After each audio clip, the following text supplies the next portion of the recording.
열왕기상 3장 16절에서 28절. 그때에 창기 두 여자가 왕에게 와서 그 앞에 서며 한 여자는 말하되 내 주여, 나와 이 여자가 한 집에서 사는데 내가 그와 함께 집에 있으며 해산하였더니 내가 해산한 지 사흘 만에 이 여자도 해산하고 우리가 함께 있었고 우리 둘 외에는 집에 다른 사람이 없었나이다. 그런데 밤에 저 여자가 그의 아들 위에 누움으로 그의 아들이 죽으니 그가 밤중에 일어나서 이 여종 내가 잠든 사이에 내 아들을 내 곁에서 가져다가 자기의 품에 누이고 자기의 죽은 아들은 내 품에 누였나이다. 아침에 내가 내 아들을 젖 먹이려고 일어나 본즉 죽었기로 내가 아침에 자세히 보니 내가 낳은 아들이 아니더이다 하매 다른 여자는 이르되 아니라 산 것은 내 아들이요 죽은 것은 내 아들이라 하고 이 여자는 이르되 아니라 죽은 것이 내 아들이요 산 것이 내 아들이라 하며 왕 앞에서 그와 같이 쟁론하는지라. 왕이 이르되 이 여자는 말하기를 산 것이 내 아들이요 죽은 것은 내 아들이라 하고 저 여자는 말하기를 아니라 죽은 것이 내 아들이요 산 것이 내 아들이라 하는도다 하고 또 이르되 칼을 내게로 가져오라 하니 칼을 왕 앞으로 가져온지라. 왕이 이르되 산 아이를 둘로 나누어 반은 이 여자에게 주고 반은 저 여자에게 주라. 그 산 아들의 어머니 되는 여자가 그 아들을 위하여 마음이 불붙는 것 같아서 왕께 아뢰어 정하건대 내 주여 산 아이를 그에게 주시고 아무쪼록 죽이지 마옵소서 하되 다른 여자는 말하기를 내 것도 되게 말고 내 것도 되게 말고 나누게 하라 하는지라. 왕이 대답하여 이르되 산 아이를 저 여자에게 주고 결코 죽이지 말라. 저가 그의 어머니이니라 하매 온 이스라엘이 왕이 심리하여 판결함을 듣고 왕을 두려워하였으니 이는 하나님의 지혜가 그의 속에 있어 판결함을 봄이더라. 솔로몬은 다윗의 17 아들 가운데 10번째로 태어났습니다. 장자가 왕위를 계승한다고 본다면 그는 왕위 계승 서열이 한참 밀리는 사람이었습니다. 그런데도 그는 나단 선지자의 도움으로 왕위를 물려받게 되었습니다. 하지만 그의 권력 기반은 허약하게 이를 데 없습니다. 카리스마도 부족합니다. 선전수전을 다 겪으면서 왕권을 가져온 다윗의 권위에 비하면 솔로몬은 아이와 다를 바 없습니다. 뭔가 비상한 조치가 없으면 그는 왕의 권위를 세우기가 어려웠을 것입니다. 그렇게 아무것도 보이지 않는 상황 가운데 그가 찾은 방법은 기도였습니다. 그는 1000번제를 드리며 하나님께 기도했습니다. 그런 솔로몬의 기도를 기특하게 보신 것인지 하나님께서는 꿈에서 그에게 원하는 것이 무엇이냐고 물으십니다. 솔로몬은 자기가 어리고 경험도 없으며 나아가고 들어가고 하는 처신도 제대로 하지 못한다고 말합니다. 자기는 수많은 하나님 백성 가운데 하나에 불과하다고까지 말합니다. 그러면서 주의 종에게 지혜로운 마음을 주셔서 주의 백성을 재판하고 선과 악을 분별할 수 있게 해달라고 부탁합니다. 성경은 솔로몬이 구한 것이 하나님의 마음에 맞았다고 기록하고 있습니다. 이 대목에서 우리는 우리의 기도를 점검해 볼 필요가 있습니다. 우리가 구하는 것이 하나님의 마음에 합한 것인지 아닌지 말입니다. 하나님 마음에 맞는 기도는 이미 응답받은 기도라고 해도 틀린 말이 아닐 것입니다. 하나님께서는 솔로몬에게 지혜롭고 총명한 마음을 주셨습니다. 그리고 덧붙인 이야기가 있으십니다. 너와 같은 사람이 너보다 앞에도 없었고 내 뒤에도 없을 것이다. 이것은 참으로 대단한 이야기입니다. 많은 사람들이 꿈에도 그리던 이야기이지 않습니까? 게다가 하나님께서는 솔로몬이 구하지 않은 부귀와 영화 그리고 오래 사는 복도 주시겠다고 약속하셨습니다. 그렇게 보면 복 받는 삶은 참으로 쉽습니다. 하나님의 마음에 맞게 살면 됩니다. 예수님도 그렇게 말씀하셨습니다. 너희가 먼저 하나님의 나라와 의를 구하라. 그리하면 이 모든 것을 너희에게 더하시리라. 하지만 우리 가운데 이 말에 이렇게 질문하는 사람도 있습니다. 아무리 하나님 마음에 합하여 산다고 해도 어떻게 그 복이 우리에게 임할 수 있는가? 믿지 않는 사람을 라스베가스에 가서 슬롯 머신만 당겨도 그렇게 많은 돈을 벌던데 나는 열심히 살아도 이게 뭐야 하는 분들도 있으실 수 있습니다. 하지만 우리가 그들을 너무 부러워하지 말아야 되는 까닭은 그 돈이 그들에게 복이 될지 화가 될지 아무도 모른다는 데 있습니다. 솔로몬이 기도했더니 하나님께서 지혜를 주셨다는 말은 공부 때문에 고생하는 학생들에게는 상당히 매력적인 이야기가 아닐 수 없습니다. 하지만 솔로몬이 하나님으로부터 지혜를 받았다는 말은 그가 세상 일 속에 밝아지고 똑똑해졌다는 것 이상의 의미를 갖고 있습니다. 그러면서 이런 솔로몬의 지혜의 단면을 볼 수 있는 한 이야기가 오늘 본문에 등장합니다. 우리 모두 알고 있을 바로 솔로몬의 재판 이야기입니다. 이 이야기에 등장하는 여인들은 우물 파는 창녀들이었습니다. 그 여인들은 사흘 간격을 두고 아이를 낳았습니다. 그런데 그만 자다가 한 여인이 잠결에 자신의 아이를 깔아 죽였습니다. 큰일 난 것입니다. 그 부주의했던 어머니는 이런저런 궁리를 하다가 한 가지 방법을 생각해냈습니다. 아기를 바꾸면 되겠다. 하나님은 왜 이렇게 나쁜 마음을 먹는 사람들에게도 지혜를 주시는지 모르겠지만 그 여인은 다른 여인이 곤히 잠들어 있는 틈을 타서 아이를 바꿔치게 했습니다. 아이 엄마가 잠에서 깨어났을 때 곧 사태를 파악했고 그들 사이에 싸움이 벌어진 것입니다. 그리고는 솔로몬 왕에게 온 것입니다. 올바른 판정을 해달라고 말입니다. 그들은 서로 말합니다. 산 자는 내 아들이고 죽은 자는 저 사람의 아들이라고요. 누가 보아도 난감한 상황이었습니다. 무슨 표시가 있어야 하는데 그런 것도 있을 수 없고 그러나 자초지종을 들은 솔로몬은 냉정하게 대답했습니다. 칼을 가져와서 저 둘에게 똑같이 나누어 주어라. 이러한 왕의 냉정한 선언을 듣고 두 여인은 아주 다른 태도를 보입니다. 진짜 엄마는 그 마음이 불붙는 것 같아서 말합니다. 여기서 마음이 불붙었다고 번역된 말은 그녀의 자궁이 꿈틀거려서라는 말의 의역입니다. 목숨을 걸고 낳은 자식을 사랑하는 어미의 본능이 꿈틀거리고 있는 것입니다.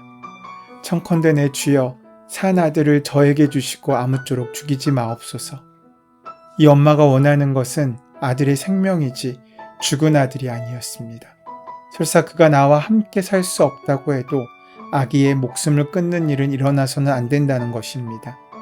이 어머니는 진짜 어머니이기 때문에 생명으로 그 아이를 바라보고 있는 것입니다. 그런데 가짜 엄마가 말합니다. 내 것도 되지 말고 내 것도 되지 말고 나누게 하십시오. 이 가짜 어미에게 중요한 것은 생명을 살리는 것이 아니라 공정한 분배의 문제였습니다. 즉, 내가 손해보지 않겠다는 것입니다. 소유 중심의 사고입니다. 끔찍한 이야기입니다. 이쯤 되면 설명하지 않아도 사람들은 다 알 것입니다. 누가 진짜 어머니인 줄 말입니다. 사실 오늘 본문의 두 여인은 같은 처지였고 같은 곳에 살며 같은 아들을 낳았습니다. 이것은 슬픔도 기쁨도 행복함이나 어려움이나 다 같은 것을 느끼며 살았다는 것을 의미합니다. 그들에게 어떤 차별도 없었습니다. 그런데 그런 그들이 갈라지게 된 원인은 아들 때문이었습니다. 그 아들이 기쁨의 소산이었는지 슬픔의 소산이었는지는 알지 못합니다. 다만 그들에게 주어진 외부적 조건 때문에 그들의 삶이 갈라졌습니다. 차이는 한 가지였습니다. 아들을 어떤 시선으로 바라보느냐에 대한 태도였습니다. 한 여인은 아들을 자신의 감정이나 자신의 만족으로 바라보았습니다. 자신의 것이라는 사실이 아들의 죽음에 대한 슬픔보다 훨씬 더 중요했습니다. 자신의 것이 되지 못하면 남의 것도 될 수 없다는 소유욕이 발동한 것입니다. 그러니까 아들을 아들로 보는 것이 아니라 자신을 위한 존재로 보는 것입니다. 반면 다른 여인은 자신의 감정이나 만족보다 아들의 안위를 더 걱정합니다. 비록 자신에게 슬픔이 있다고 할지라도 아들이 살아있는 것이 훨씬 더 중요한 것입니다. 그녀에게 아들은 자신을 위해 있는 존재가 아닙니다. 오히려 자신이 아들을 위해 존재할 뿐입니다.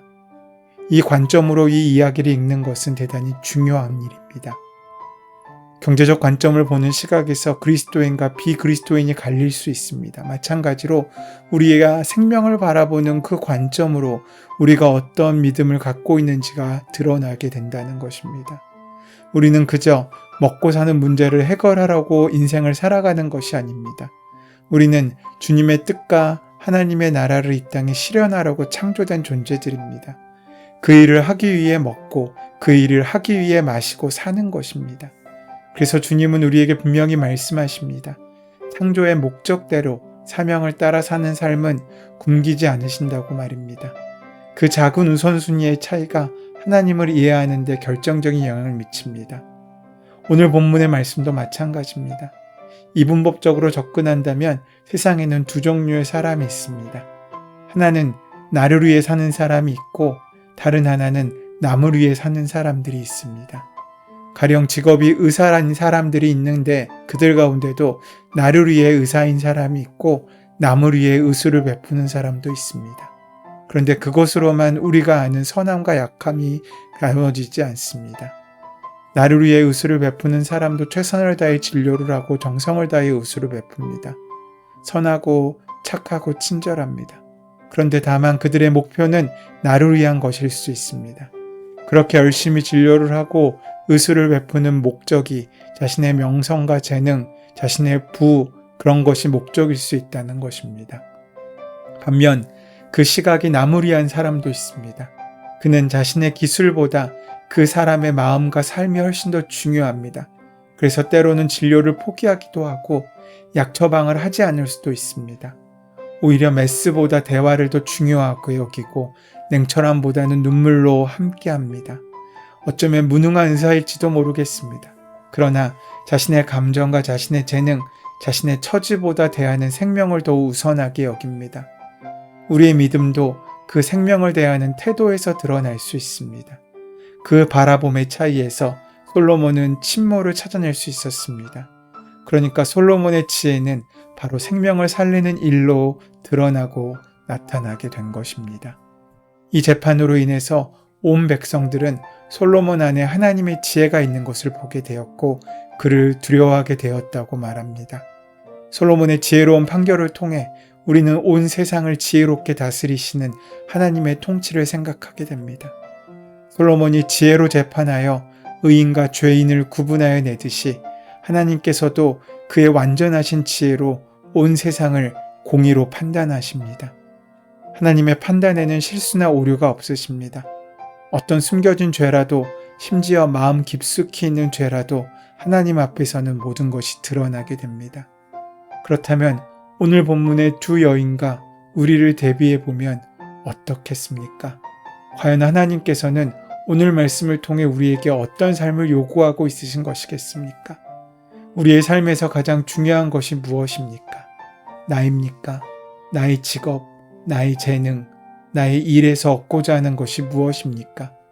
나의 감정, 나의 이익, 나의 만족입니까? 오늘 본문에서 여러분께 주시는 말씀은 무엇입니까? 오늘 말씀은 우리의 기도와 삶의 목적을 돌아보게 합니다. 오늘 우리가 그렇게 열심히 살고 하나님께 기도하는 이유와 목적이 무엇입니까? 무엇을 위하여 하나님께 그렇게 구하고 있습니까? 기도의 동기와 목적을 살피십시오. 우리가 하는 기도의 동기를 아신 하나님께서 우리의 기도를 기뻐하실지, 그래서 마음에 들어 하실지, 아니면 안타까워 하실지 우리는 이미 알고 있을 수도 있습니다. 하나님께서는 우리의 중심을 다 알고 계시기 때문입니다.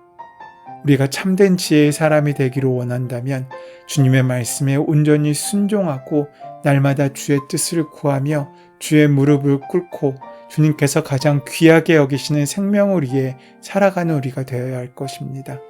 세상에 사라질 수밖에 없는 돈과 권력과 명예들을 위하여 인생을 낭비하지 않고 참된 생명을 바라보고 그 지혜가 무엇인지를 온전히 구하는 사람의 삶 가운데 하나님은 하나님의 은혜를 더하시고 하나님의 축복을 약속하십니다.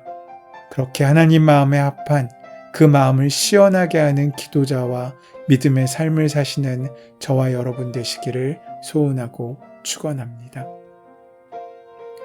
은혜의 주님, 하나님의 마음에 드는 인생, 하나님의 마음을 즐겁게 해드리는 인생이 되게 하여 주시옵소서.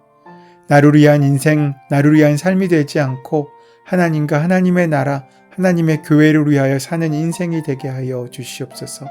그래서 오늘 우리에게 듣는 마음과 선악을 분별하는 지혜를 허락하여 주옵소서. 예수 그리스도의 이름으로 기도드립니다. 아멘. 이제 오늘 허락하신 말씀이 나의 말씀으로 온전히 만나지기 위하여 우리 말씀을 깊이 묵상하시며 기도하시는 시간 가지도록 하겠습니다. 함께 기도합니다.